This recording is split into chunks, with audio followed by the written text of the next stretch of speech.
Hi and welcome to Lady Boss HR. Thank you for tuning in. So today I wanted to talk to you about the 4-day working week. What is it? There's lots of countries that are getting involved.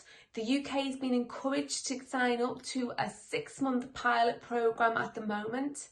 What are your thoughts? Let's discuss.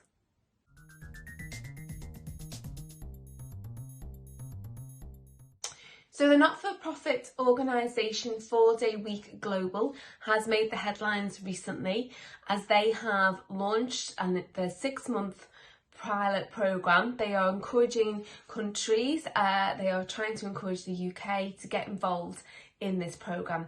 So what is it? So for them, the 4-day week would be 32 hours a week, whilst you would still be paid for full-time hours, whether that be 40, 37, 38 hours, but you would work 32 hours across a 4-day period.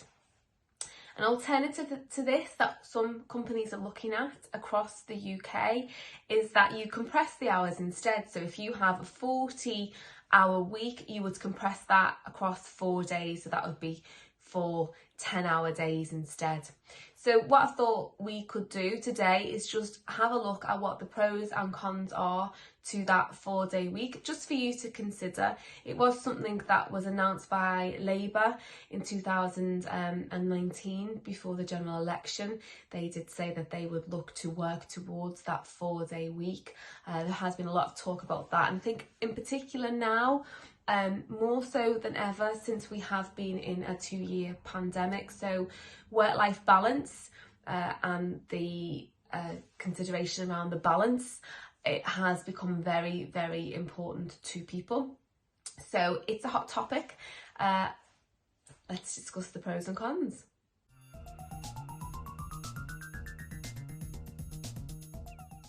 So what are the pros?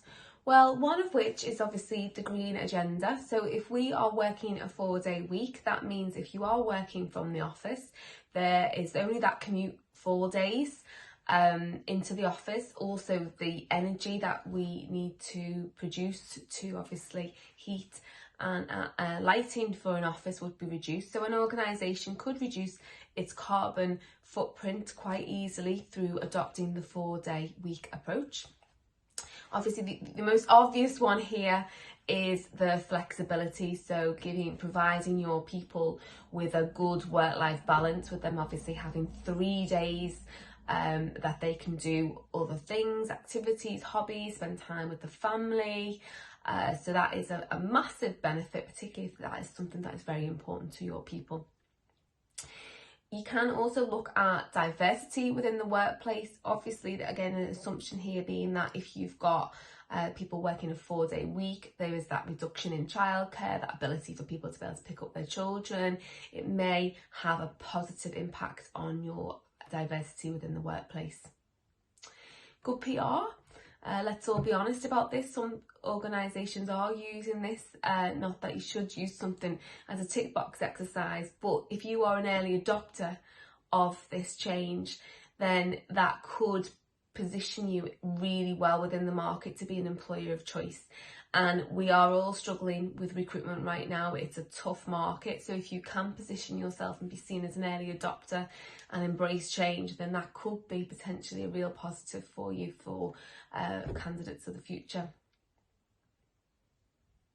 And then the other one is productivity.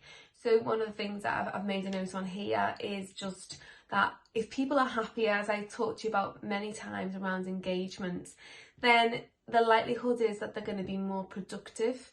So you are going to get more out of your people because they're engaged, they're on board, they're productive, they're giving you 110% for the time that they are with you in your business during those 4 days. So there is that argument that this could potentially be really beneficial, even though they're working less hours for you.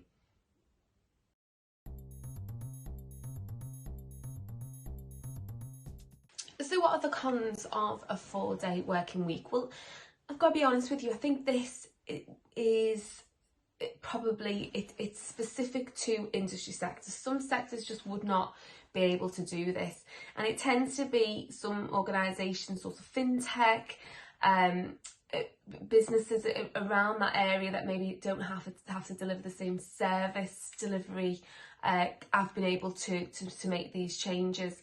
I personally, on the consultancy side of my business, would potentially struggle to do this. I'd love to do it, and maybe I can in the future, but it is a challenge because we do have, you know, service level agreement for our clients, and we do have to ensure that we have helpline support 5 days a week, so it may become a little bit difficult to resource, and you know, arguably who is getting the Friday off and who gets the Wednesday, so a little bit harder for me.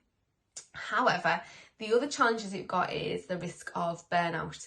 So when we talked before about the 4-day week being compressed, and I know a lot of organisations do this, and I've got some flexible arrangements with some of my team for this, you have got to be careful, because if somebody's working very long hours, and 10 hours a day may be considered really long for some people, tends to be the norms for me, if I'm honest. But I love it, so I don't mind. It's by choice.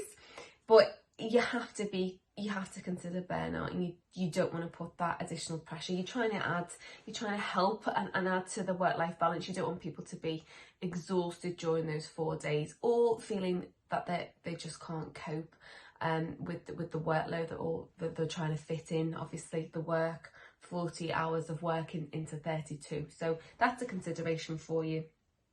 It's also can be quite difficult to monitor performance. I have these conversations all the time with my clients. Some industry sectors are very easy to be able to monitor performance, others it's more difficult.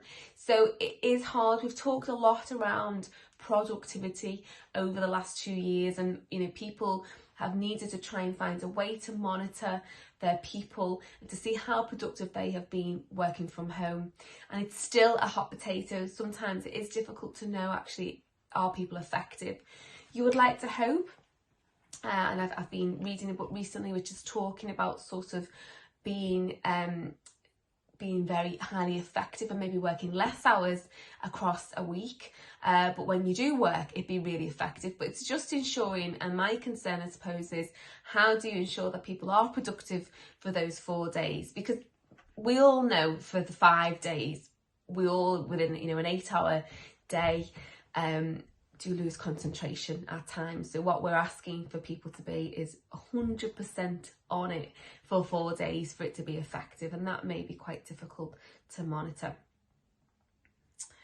And then the other challenge that you have got is obviously working time regulations. So well, 2 things actually that are a concern. One is potentially a conflict of interest. So if you've got somebody working 4 days a week for you, they may look to try and have another job, so another part-time job on another day or another couple of days. Now, you can cover this in your contracts of employment. You can have that exclusivity of service clause, and you can actually reject somebody working another job. But if you haven't done that, or you're actually okay with that, you're going to have to consider the working time regulations as well, and you're going to have to look at breaks, and if they haven't opted out, you know, are you adhering to those working time regulations? So it's just something to consider.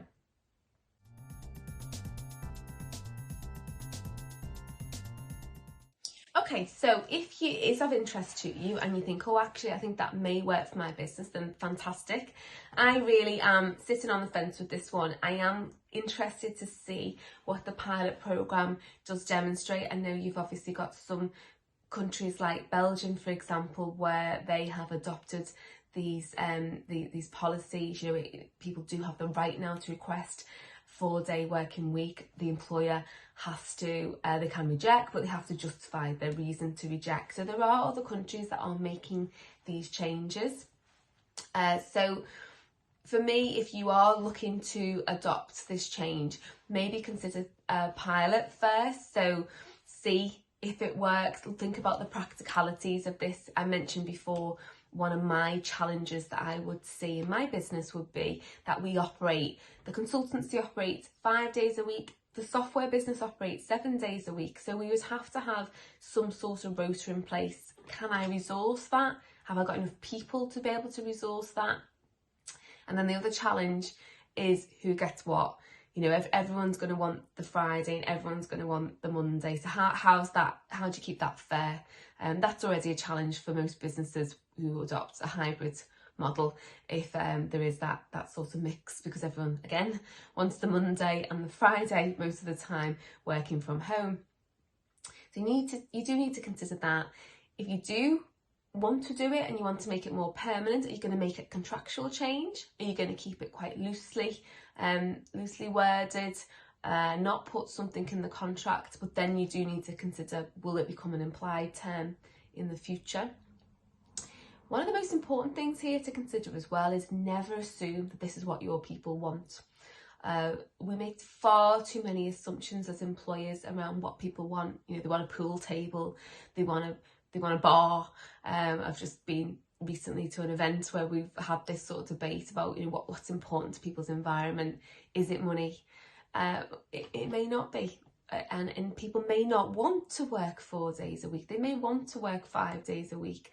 I know something that would concern me if I was offered 4 days as an employee would be that, well, no, actually, because I know that it takes me 5 days to do my work. So what I don't want to do is do a 4-day week, do really long days on those 4 days and still do work on the 5th day. So there are lots of considerations, but it is interesting. It's an interesting topic.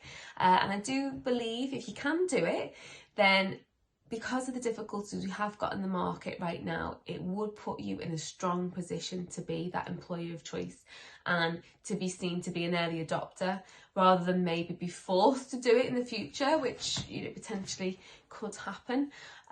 So yeah, let me know if you have adopted a 4-day week. It has worked for you or it hasn't worked for you. Please do drop me a message.